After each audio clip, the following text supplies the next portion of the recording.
Every light, every movement, every shadow, every element is a brushstroke brought together to paint a story. It's the way they dance, collide, and harmonize that gives meaning to the frame.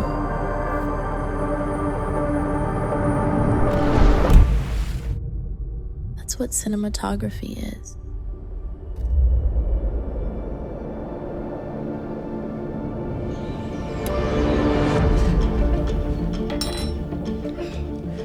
You probably suck at cinematography. That's why you clicked on the video. Don't worry, I suck at it too. Today I will show you some of my tricks so we can get better together.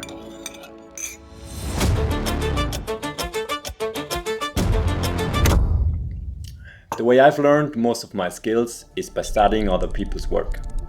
I love to go through projects frame by frame and analyze how they did it. As a little tip, you can use comma and period to go forward and backward frame by frame. You will start noticing small details that you normally would miss. For example, I realized that many times there's a flow between each cut. If an object or the camera moves in a certain way, they will use the same direction to create a seamless flow. Another thing you will realize is that people don't give a f*** about continuity, as long as it's beneficial for lighting or story purposes. To find good work, there are plenty of great options out there. Good ones are eye candy or ShotDeck, but I usually use FrameSet. They have a huge library of frames from high-end commercials, movies and music videos. You just type in whatever you're looking for and their AI search engine will give you incredible, precise results. You can then click on a frame you like and watch the whole video on Vimeo or download frames for your next treatment, storyboards or shortlist. And you know what? It's free to use. You only get a limited amount of searches per day though. That's why I asked FrameSet kindly and I got you guys a 10% discount for the unlimited version. Now, what I do a lot to improve my cinematography skills is to download some interesting frames, investigate their details and then try to recreate them. I can tell they used a big soft source here as the key light, which is probably placed somewhere back here. So in my case, I try to recreate this with a keynote that goes through a layer of diffusion and then through a big magic cloth. So I try to recreate that big source. And I also added a small Fresnel on top of that to get a little bit more levels. For the lens choice, I guess they used a probe lens with a focal length of about 24mm. Now, unfortunately, I don't have any of those lenses laying around here in my hut. But what I do have is something much cheaper that you can get on Amazon for less than 50 bucks. It's called a diopter. And what it basically does, it acts as a macro lens. It reduces the focus distance much closer to the lens. This allowed me to get that close to the eye of my talent. I used my Sigma 18-35 on an FX6 at a focal length of 18mm.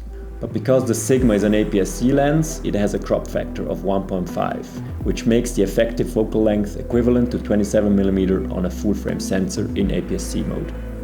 As far as color grading goes, this one was pretty easy because it's black and white, but I will show you my whole color grading process later in the video.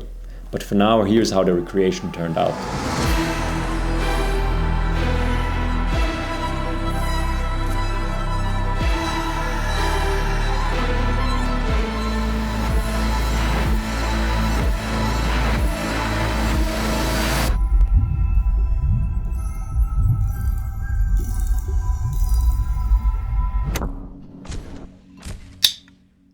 Cinematography comes down to three key pillars: lighting, composition, and camera movement. Master these and you're already miles ahead, but honestly, diving into each one of them would take way too long, so let's just scratch the surface here. Let us know in the comments if you would be interested in a video like that. First up, lighting. It's everything. Without good lighting, even the best camera won't save you. For example, it's crucial to always light from the upstage side, that is, from the direction opposite the camera, to clearly separate your subject from the background and add depth. If you want to get serious about it, check out Wandering DP or Levis Potts. Next up is composition and framing. This is all about what the audience sees and feels. Thanks, Rumi. Rule of thirds is the classic one, but remember, break it if the story calls for it. For inspiration, look at Wes Anderson for perfect symmetry, or Greg Fraser for epic cinematic framing. Lastly, camera movement. It's how you guide the viewer's emotions and pace the story. The rule here, move with purpose. Don't just pan or dolly because it looks cool. Make it mean something. And that's the crash course. Light with intention, frame with purpose, and move like you mean it.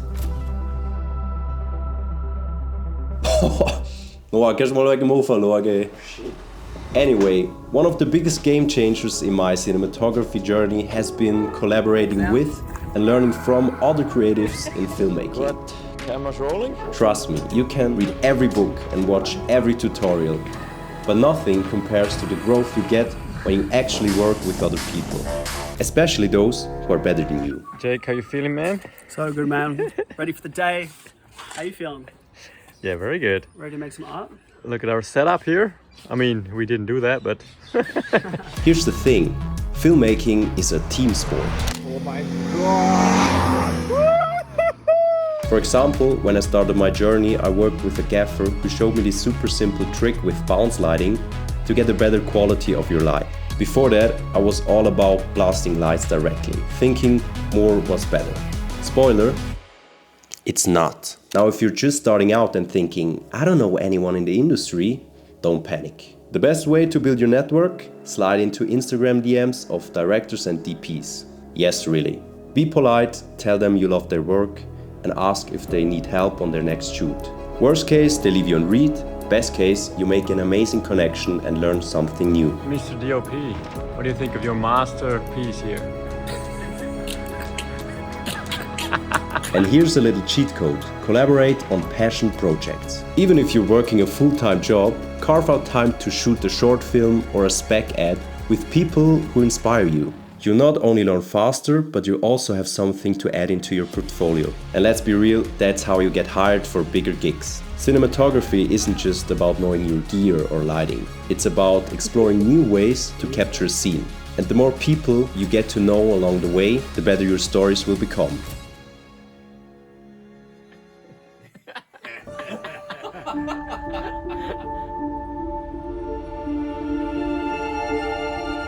I know, this one doesn't really make you a better cinematographer, but I still think it's a very important skill you should possess if you want to make some sick stuff. Color grading is a very subjective process, and there's no right or wrong, but I know the look you guys are looking for. The film look. There is just something magical about it. The nuanced colors with subtle grain, the soft contrast and the way highlights roll off smoothly. It's a look that feels alive, almost like it's telling its own story. So how do we get this look? It's easy. Just shoot on film. What are you guys doing here? Just chilling around, man. You know, shooting a shot for a frame set. The only problem there is that it's fucking expensive. But I have a better solution for you guys. It's called film emulation. You can either try to recreate it on your own, or you can use some film emulation power grades. I've used Tom Bowles and the Film Unlimited Power Grade as well as the Filmverse plugin. And they're all amazing tools that you can get for an affordable price. DaVinci also recently added the Film Look Creator, which is an amazing tool that you get for free. And the best solution in my opinion is to use Filmbox or Dehancer. And I know they're both very expensive plugins. I'm not sponsored by any of those companies, by the way, but I think it's just the quickest and easiest way to get as close as possible to a film stock. I'm not a colorist by any means, but maybe there's someone out there, maybe there's someone that wants to see how I do it, so here's how I do it. Alright, welcome to DaVinci Resolve. Before we start, I'll just show you quickly what I use for my color space and transforms. Color signs I use DaVinci YRGB, and the color space I always use Rectangle 9A because I'm on a Mac. Then we go in here and we create the first node. You put the plugin on, bam, and then you change the source. So in my case that was shot on a Blackmagic. So we'll change that to Blackmagic. The film stock, I'll leave that on Vision 3, that's a Kodak stock. And mode the full emulation for this one. The only thing I will change here is the grain for this one. I prefer a little bit less grain and I don't like a lot of saturation on the grain, but that's pretty much it. Before, after, before, after.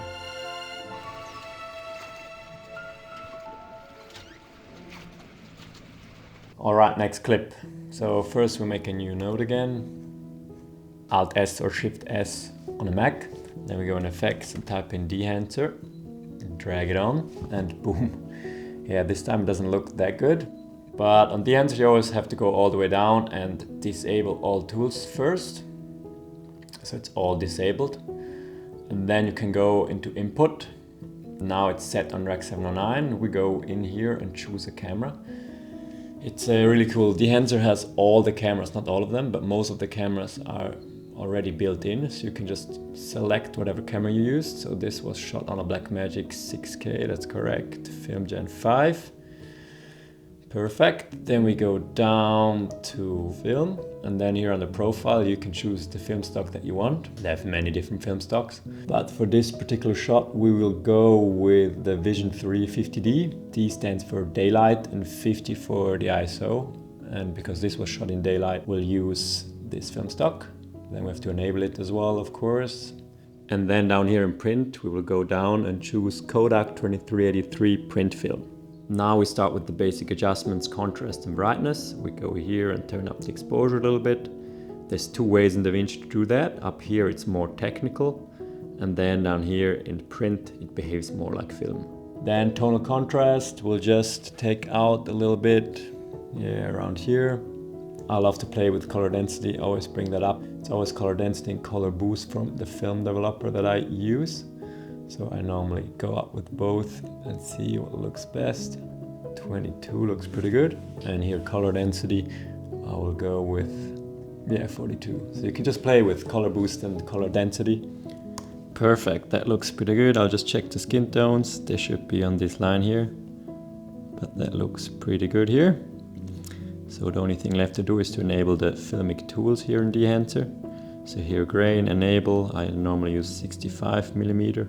And then custom, so you'll use that as a preset, and I can change the chroma here, take that down. Then we go down, halation, enable that, and bloom, boom. And that's it. Before, after, before, after.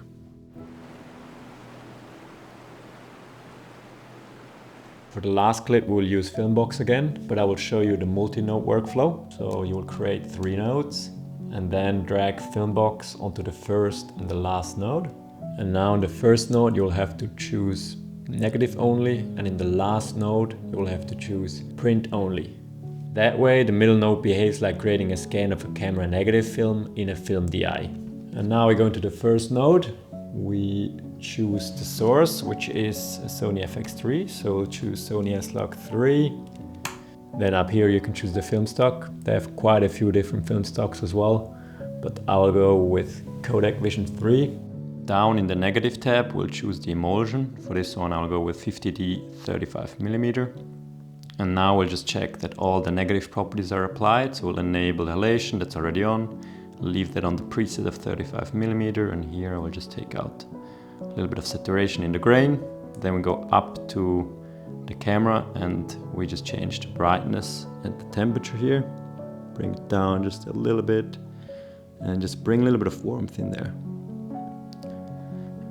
And then on the second node we do the creative look adjustments. It behaves like grading a real film scan. First I will go down to the primaries and add a little bit of contrast.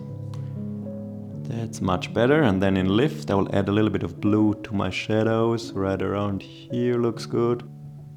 And lastly in gain, for the highlights we'll go a little bit towards the orange. Perfect. After that I normally play my curves.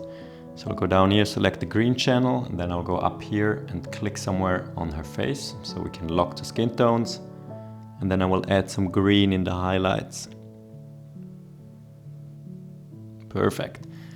Then we switch to the red channel. The skin tones are also locked here, so I can just go here and take some red out of the highlights. Perfect. And lastly the blue channel. I will add some blue in the shadows down here. Perfect. I think that looks pretty good. So before, after, before, after. In conclusion, the only downside is the price. That's why I got Dehancer to hook you guys up with a 10% discount. Just use the code NOAH10 on checkout. It works on all editing software. Thanks for sticking around until the end, and now it's time to stop watching and start creating, because that's the best way to improve. To shoot a short film, I mean, you have to shoot a short film. Das ist jetzt Auto. Take 26!